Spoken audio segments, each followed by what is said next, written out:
कि एक break through तो मिला है, एक विकेट जो है वो अभी एक स्टंप हो गया है, तो हो सकता है पार्टनरशिप टूट गई है, अभी और प्रेशराइज किया जा सकता है। लेकिन हमारी जो प्लेयर्स की बॉडी लैंग्वेज है, हम ऐसे हो जाते हैं कि अगर हम आम जरा स्लैंग घरेलू जबान में बात करें तो एकदम मायूसी सी छा जाती है, वह उदास हो जाते हैं, वो वाली बेगमात बन जाते हैं कि जी जो खाना अच्छा नहीं बना, नमक ज़्यादा डाल दिया तुमने, वो नाराज़ हो गई कि यार ये क्या कह दिया, इतना अच्छा प्यार से खाना बनाया, मैंने नमक के ऊपर बात कर दी। वैसे जो है वो हमारे विकेट कीपर का थ्रो नहीं लगा, वो बैठ गए हाथ रख के, वो ये क्या हो गया। अभी एक जो है वो कैच उन्होंने ड्रॉप कर दिया, वो फिर उदास होकर बैठ गए ग्लव फेंक के।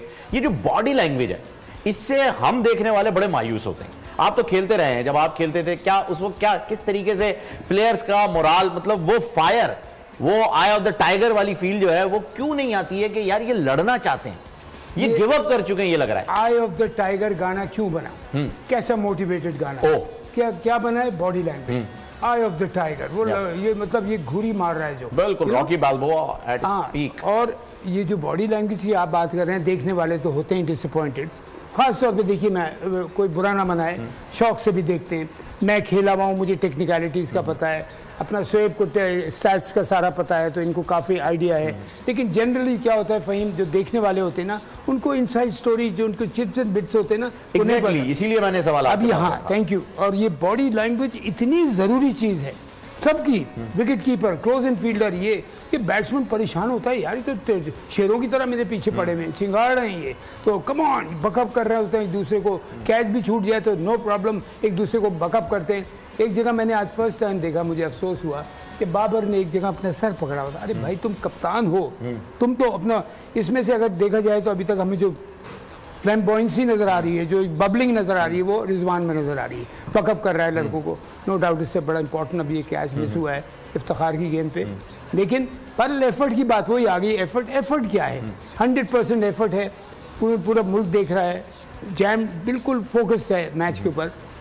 ये देखो कि तुम्हें अपने आप को, सबसे पहले अपने आप को सेटिस्फाई करना होता है कि यार मैंने अपना 100% दिया है ग्राउंड के ऊपर हर लिहाज से, चाहे वो बैटिंग लैंग्वेज हो, चाहे वो बैटिंग हो, चाहे वो बॉलिंग हो, चाहे वो फील्डिंग हो।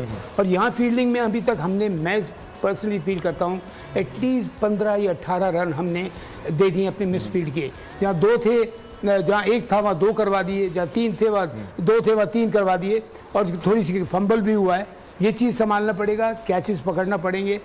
बॉलिंग बड़ी अच्छी हो रही हो भला इससे भी अच्छी हो रही है, अभी भी माशाल्लाह हमारे बॉलर्स बड़ी मेहनत कर रहे हैं।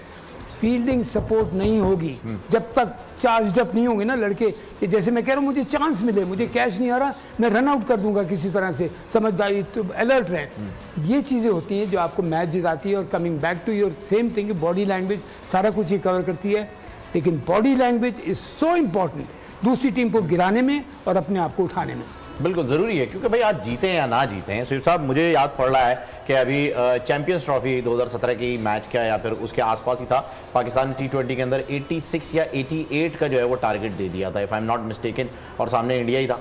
तो जिस तरीके से हम हमलावर हुए थे, वो बॉडी लैंग्वेज जो थी और उस वक्त जो सरफराज ने उसे संभाला हुआ था, वो इतना हावी आ रहे थे कि पहली बॉल के ऊपर उन्होंने अपील की, कैच हुआ, एज लगा, नहीं दिया। दूसरी बॉल थी, आमिर की बॉलिंग हो रही थी, वो दूसरी बॉल पे LBW कर गया आमिर, और वो इस तरीके से आई थी टीम कि वो कह रहे थे 86 है, फर्क नहीं पड़ता भाई, हम चीर फाड़ देंगे, हलक में से मैच निकाल के लाएंगे। में 2016 का एशिया कप 16 था, हाँ, इंडिया में ही हो रहा था। और वाकई जिस तरीके से आमिर ने गेंदें की थी, तो बिल्कुल आई थिंक 2 पे 2 हो गए थे वो, बिल्कुल ऐसा ही था। फिर उसके बाद तीसरा आउट होते होते रह गया था, आई थिंक कोहली का लीडिंग एज लगा था, वो बच गया था। और आई थिंक पहले 7-8 ओवर में तो उनकी समझ में नहीं आ रही थी गेंद क्या कहाँ जा रही है, बिल्कुल ऐसा। आमिर का कमबैक भी था, दूसरा ये कि उसमें बॉडी लैंग्वेज इतनी इन्वॉल्व थी, उसमें सारे फील्डर, सरफराज की कप्तानी थी, सरफराज की कप्तानी, उसकी भी बॉडी लैंग्वेज बहुत स्ट्रॉन्ग है हमेशा से। एग्जैक्टली। एक बात अगर आप बुरा ना बनाए तो मैं ऐड कर दूं, ये जो बॉडी लैंग्वेज वाली बात हो रही है ना, ये कोचेस का भी काम है। ड्रेसिंग रूम में जब टीम होती है ना, उसको उठाएं, लड़कों को देखो, मुझे किसी का सर गिरा हुआ नजर ना आए, चाहे तुम 4 रन चाहिए और 10 विकेट उनके हाथ में हो, मुझे किसी का सर गिरा हुआ ना नजर ना आए, उस वक्त तो लड़ रहे हो तुम।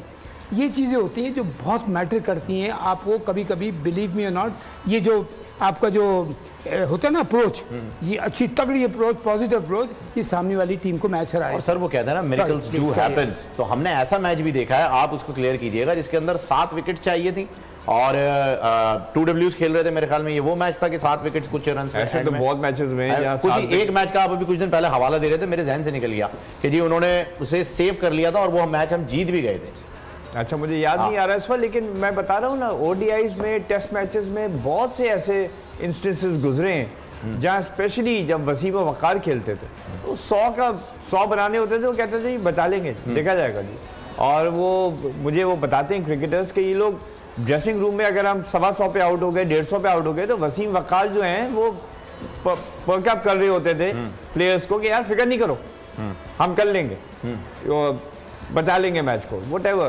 तो और फिर पंप्ड अप आते थे वो, they used to run in it. New Zealand का आई थिंक एक मैच था जहां पे इन लोगों ने इसी तरह का कोई छोटा टोटल था और आई थिंक उन्होंने 7-8 जो है यूं करके निकाले थे और बिल्कुल हारा हुआ मैच जीत गए थे न्यूजीलैंड के। जाहिर है जब बैट्समैन देखेगा कि भाई इतनी अग्रेशन के साथ ये आ रहे हैं, इनके पास टोटल तो है ही नहीं कुछ और ये हमें मौका ही नहीं दे रहे। सब्सक्राइब करें और बेल दबाएं ताकि कोई खबर रह न जाए।